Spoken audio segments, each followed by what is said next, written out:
3:28 a.m. Vyborg, port on the Baltic Sea. Three dark figures, each weighing around 45 pounds, skimmed just above the water's surface, flying straight toward the icebreaker Perga, a true monster.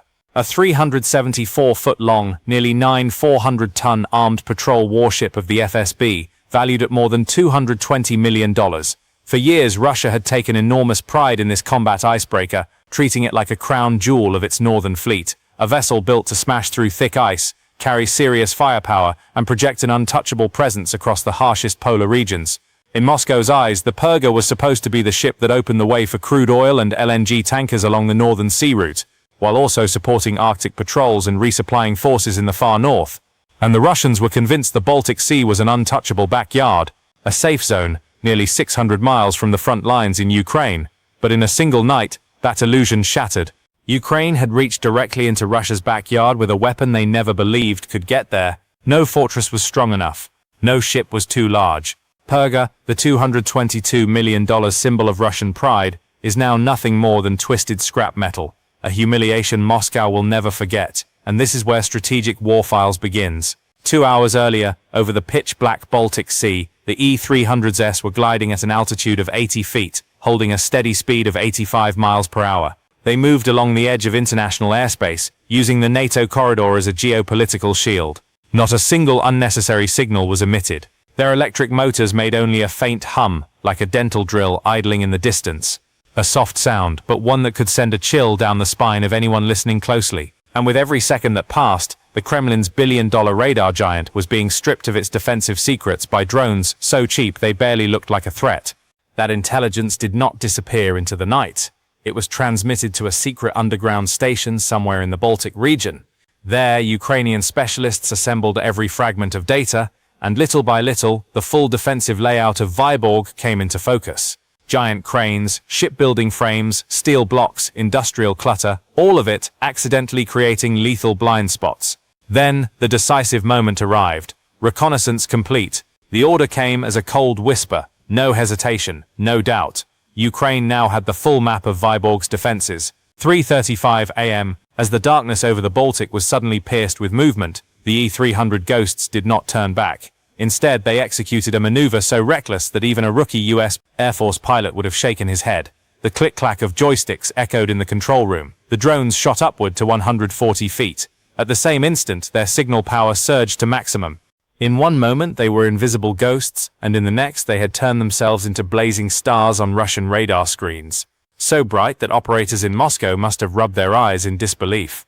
On those radar displays, it was as if someone had ignited a flare in a dark room, and Russia reacted immediately. The Russian commander did not hesitate. He slammed his hand down and barked over the communication system, "Prepare the combat plan." At once, the Tor M2 missile system came alive. 29 M331 missiles burst from their launchers in blinding orange flashes, streaking across the water at Mach 2 and accelerating toward Mach 6 in the blink of an eye. Seconds later, when the distance closed to less than 15 feet, the proximity fuse is triggered. A direct hit was not necessary. The warheads detonated right beside the drones, unleashing storms of flaming shrapnel that tore through the air. N-300 No. 1 took the full blast. Thousands of red-hot steel fragments and a brutal thermal shockwave. It was a horrific explosion. The drone absorbed the force of what felt like a punch made of 1,000-degree steel. Its carbon fiber propeller shattered into tens of thousands of razor-like fragments, spraying in all directions like a mirror hurled into a jet engine. E-300 No. 2 dropped into the void, trying desperately to evade the debris. Then a green flash erupted from the shoulder of a soldier on Perga's deck. A 9 M331 missile slammed directly into the battery compartment. The drone was pierced and exploded into hundreds of fragments that scattered across the air and burned on the sea's surface.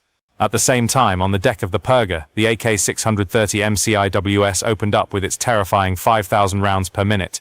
A wall of 30 mm lead ripped through the darkness, blending with the deafening relentless thunder of the 76 mm main gun.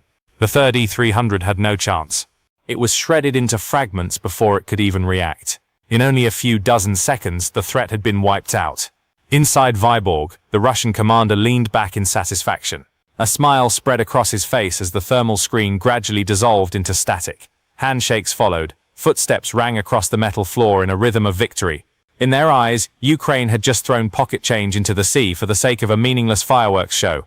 But deep inside the underground bunker of the Ukrainian Special Forces, not one person blinked. Not one sigh of regret escaped anyone's lips over the wreckage that had just sunk into the Baltic. They were not worried, because those three E-300s had been born to die. They were sacrificial pawns on a chessboard. And now, every eye was fixed on one target only. The 400-ton steel hulk worth $222 million, sitting motionless in the shipyard, like a fat duck waiting to be butchered. 3:39 a.m. Once Russia's defense network had exposed its frequencies and firing positions during the counterattack, the real predators began to appear from the darkness. 12 Luti drones were now racing toward Vyborg in a low formation, hugging the edge of NATO airspace. Their engines hummed softly, almost swallowed by the whisper of the sea breeze. In the final miles, the Ukrainian commander tapped his radio. Break formation, prepare to maneuver. At once, the first 7 dropped to just 75 feet. They skimmed the water's surface, then suddenly slipped into the shipyard zone. The towering cranes, the tangled steel frames, the industrial structures that once served commerce, had now become perfect natural camouflage. This was no longer reconnaissance. This was the first step in breaking open the air defense network. The drones did not pause. They cut left, then right, weaving between massive cranes and twisted steel skeletons inside the shipyard. A deadly corridor was opening. Russian radar began to flicker. Every time a lock was nearly established, the Luti changed course, diving deeper into the gaps and rendering every firing attempt useless. The industrial structures had become living camouflage, creating a kill corridor Russia could not dominate. The Vyborg defense system panicked. All units, deploy firepower. The commander roared, his voice shaking as he realized the appetizer had turned into a 12-course execution. Everything was slipping past their engagement windows. The radar looked like that of a nearsighted man trying to track a fly inside a maze of mirrors and steel beams. Russian air defenses descended into chaos. The Panzer S-1 operator clenched his jaw, bloodshot eyes locked on the dancing thermal display. Lock on, fire. The 30mm cannons roared. A thick stream of shells tore through the night. Within the first 5 seconds, the first 2 Luitia were hit dead on. Their left wings shattered, their carbon fiber bodies collapsed, and both drones turned into blazing fireballs just above the waterline. But while the Panzer crew focused on those kills, 3 other Luiti exploited the gap and slipped through the fire zone. Russia refused to let them pass so easily. Above the water, a Ka-27 helicopter was ordered to scramble immediately, diving low over the waves. Spotted, take them out. The helicopter banked hard, hugging the sea. The machine gunner squeezed the trigger and unleashed a torrent of 12.7mm rounds. One after another, all 3 drones in that group were brought down. One spun out of control and crashed into the sea. Another exploded mid-air under the stream of piercing bullets. The pressure now shifted directly onto the deck of the Perga itself, and when the final drone of the first wave somehow survived the hell above, it entered a true close-quarters battle. FSB soldiers carrying heavy machine guns and MAN pads sprinted to their firing positions. Their barrels trembled violently as tracer rounds ripped into the darkness. Fire! A streak of flame cut across the night. The Manpad's missiles struck the last target. Luti number 6 exploded in mid-air, and debris rained down like fireworks. Cheers erupted across the deck. 6 targets, 6 absolute victories. In that moment, the Russians believed they had regained control. They thought brute firepower and professional reflexes had saved the Kremlin's duel. But they had forgotten one brutal law. Every air defense system has an Achilles heel. After firing thousands of 30mm rounds and launching a salvo of Tor missiles, Vyborg's fire control network had drifted into overload, and in that exact instant, the script changed. Inside the underground control bunker, a Ukrainian voice rang out, calm to the point of being chilling. Number 7, execute a roll. Immediately, Liut number 7 changed direction. No longer flying low, it pulled its nose upward, banked hard at 60 degrees, accelerated to 115 miles per hour, and shot up to 140 feet. The cannons kept firing, but they missed. The target had vanished from the curtain of bullets. In seconds, the drone broke free of the encirclement and charged directly toward a target nobody had anticipated. In the underground control station, the Ukrainian operator remained completely expressionless. His fingers adjusted the joystick with surgical precision. The drone shot like an arrow toward the port's main fire control radar station, the billion-dollar brain that coordinated the entire defensive grid. Boom! A deafening explosion ripped through the station. Antennas, fire control systems, and radar equipment were torn apart in an instant. Flames swallowed the site. Inside the Russian command center, everything collapsed at once. Radar screens flickered, then turned pure white. No targets, no data, no lock, no capability. The Russian commander froze. The face that moments earlier had been glowing with triumph turned pale and hollow. His coffee cup slipped from his hand and shattered on the metal floor. What the hell just happened? Report. There was no answer, only a long, sickening hum of static over the radio. The billion-dollar air defense system had become nothing more than a heavyweight boxer blinded in the middle of a fight. At that moment, all hope of target lock vanished together with the central radar station. It was like trying to fire in a pitch-black room after someone had punched you straight in the eye. And if this had been a US task force equipped with Aegis and Link 16, these drones would have been vaporized from 100 miles away. That is the difference. Russia possesses specifications on paper, but real-world operations remain trapped in Cold War habits. Ukraine had just proven that one precise strike to the eye is enough to collapse an entire billion-dollar giant. On the other side, in an underground bunker hundreds of miles away, the atmosphere could not have been more different. A Ukrainian operator slowly leaned back in his chair. He took a sip of coffee, eyes fixed on the 5 remaining bright dots on his screen.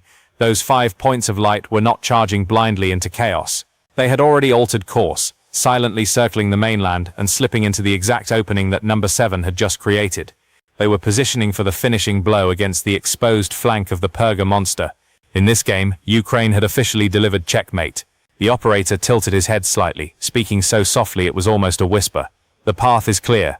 The 5 bright dots continued forward. Slow, precise, unstoppable. And in Vyborg, no one yet understood that everything so far had merely been the setup. 3:44 a.m.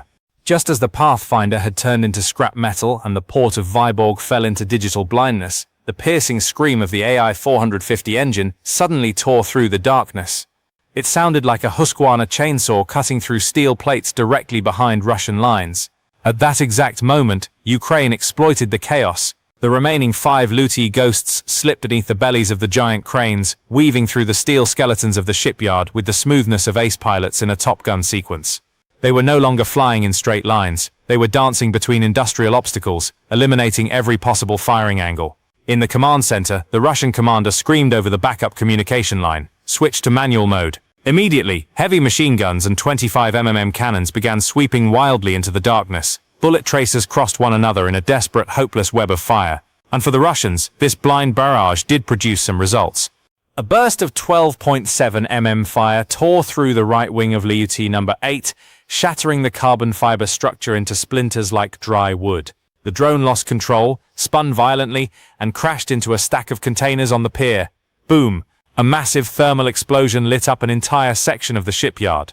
Immediately after that, No. 9, unable to evade in time, was struck directly by 25mm cannon fire and deck-mounted machine guns, the rounds smashing into its lithium-ion battery compartment. A white-blue flash erupted as the stored energy released instantly, blowing the drone apart into thousands of fragments that rained into the sea like metallic meteors. Cheers broke out across the pier. The Russian commander, fists clenched tight, forced a victorious smile across his sweat-soaked face. For a few brief seconds, he believed he had stopped the final assaults through raw courage and split-second reactions, but Ukraine had already laid the perfect smokescreen. Those recent explosions had thrown thick black smoke into the night, and mixed with the darkness, it formed the ideal shield for the real assassins. 3:47 a.m. From a blind spot the Russians could not see, the final 3 Lyuty emerged like hunting wolves. They burst from the darkness, AI-450 engines screaming, racing forward at 120 miles per hour. Inside the Ukrainian underground control bunker, a short, icy command rang out. Final phase. Fire. Lyuty numbers 3 and 4 executed a classic 45-degree dive. Moving at over 120 miles per hour, they slammed directly into the hull of the Perga just above the waterline. Then came the explosion. Boom. The force of the 165-pound high-explosive warheads, carrying impact energy comparable to an old Chevy truck crashing head-on at top speed, shattered the reinforced steel frames. The extreme impact ripped through the thick hull plating, tearing open a giant wound in the side of the ship and allowing thousands of tons of Baltic Sea water to flood into the lower compartments under terrifying pressure. But it did not end there. Even as the vessel reeled from the first kinetic blow, Lyuty No. 5 delivered the precise finishing strike into the diesel engine compartment. Another explosion ripped through the night, followed by a towering column of blue flame, the unmistakable sign that the electrical systems and drive shafts of the $222 million ship had been completely crippled. The 360 short-ton Perga monster began to shudder, Steel cracked and groaned like dry bones being snapped. Under the crushing force of thousands of tons of rushing water, the ship started listing heavily to port. It looked like a heavyweight boxer that had just taken a devastating hook to the jaw and was slowly losing the ability to remain standing. Russia's once impregnable Baltic fortress had now become nothing more than a mountain of scrap, slowly surrendering to fire and water. 5:30 a.m. As the first Arctic light pushed through the lingering grey smoke over the port of Vyborg, Western reconnaissance satellites began capturing images. The high-resolution photos revealed a brutal reality. The Perga, the $222 million pride of the FSB, now looked like a heavyweight boxer knocked unconscious on the gym floor. At that moment, the Perga was leaning a full 30 degrees to port, a condition technical observers would describe as terminal instability in Baltic conditions, while the entire shipyard sat paralyzed. The sound of cracking steel still echoed from time to time under the pressure of thousands of tons of seawater, like the groans of an old battered tractor trailer being crushed under the foot of a crane. Now the Vyborg shipyard had become a logistical bottleneck. Moscow's plan to dominate and weaponize the Baltic had been delayed by at least 18 months. Russian forces would now have to redeploy long-range air defense systems and early warning radar farther north to cover the exposed flank, opening dangerous gaps elsewhere and disrupting supply routes and force movements toward other critical sectors. This strike did more than destroy an icebreaker worth over $220 million. It forced the Kremlin to burn hundreds of millions more on redeployments, repairs, replacement systems, and emergency defensive measures. And while global oil prices were already surging because of tensions around the Strait of Hormuz, Ukraine, using only a small squadron of drones, had thrown Russia's massive defense architecture completely off balance. It shattered every security assumption in the region and turned the Baltic Sea into an exposed strategic zone for future operations. The Baltic is no longer Russia's backyard. It has become a real-world laboratory for next-generation warfare, where thick steel and heavy firepower have officially bowed to AI, precision, and the limitless creativity of people fighting for freedom. This is Strategic Warfiles. That's the end of the video. Bye for now.